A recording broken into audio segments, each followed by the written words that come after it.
ગુજરાત ગૌણ સેવા પસંદગી મંડળ દ્વારા જે 212 નંબરની જે જાહેરાત છે તેના માટેની પરીક્ષાની તારીખો એ જાહેર કરી નાખવામાં આવી છે. જી હા, જુનિયર ક્લાર્ક માટેની જે જગ્યાઓમાં જે ફોર્મ ભરવામાં આવ્યા હતા તેની તારીખ 1 એપ્રિલથી 8 મે સુધી આ જે પરીક્ષા છે એ CBRT એટલે કે કોમ્પ્યુટર બેઝ ટેસ્ટ એ લેવામાં આવશે. જે રીતે થોડા જ સમય પહેલાં ગૌણ સેવા પસંદગી મંડળ દ્વારા એક સફળ આયોજન જે ફોરેસ્ટ બીટગાર્ડની જે પરીક્ષા હતી તેનું કરવામાં આવ્યું હતું, એ જ પ્રકારે અત્યારે 212 નંબરની જે જાહેરાત છે જુનિયર ક્લાર્ક માટેની તેનું આયોજન પણ કરવામાં આવ્યું છે. 1 એપ્રિલથી 8 મે દરમિયાન આ જે પરીક્ષા છે એ લેવામાં આવશે અને તેમાં જોવા જઈએ તો લોકસભાની જો ચૂંટણી આવે તો એ લોકસભાની ચૂંટણીના દિવસોને બાદ કરતાં આ જે પરીક્ષા છે એ યથાવત રહેશે.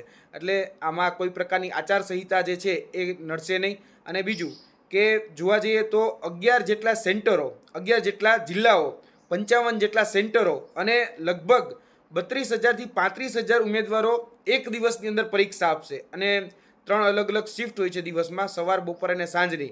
તે 3 શિફ્ટમાં આ પરીક્ષા ઉમેદવારો આપતા હોય છે, જેના દરેકના પેપર એ અલગ અલગ હોય છે. ભૂતકાળના અનુભવોની જો વાત કરીએ, ફોરેસ્ટ બીટગાર્ડના જે કહી શકાય કે જે પ્રશ્નપત્રો લેવામાં આવ્યા તો તેમાં જે ત્રુટીઓ રહી ગઈ હતી, જે ખામીઓ રહી ગઈ હતી, આશા રાખીએ કે ગૌણ સેવા પસંદગી મંડળ એ ત્રુટીઓ અને ખામીઓને દૂર કરશે. અને જે ક્યાંક ટેકનિકલ ગ્લિચને કારણે, ટેકનિકલ ખામીને કારણે એવા 4-5 ઉમેદવારોની જે ફરિયાદ સામે આવી હતી કે એ લોકો પરીક્ષા નહોતા આપી શક્યા ટેકનિકલ કારણોને કારણે, તો એમાં પણ સરકાર છે એ સુધારો કરશે એવી આશા અપેક્ષા રાખીએ છીએ.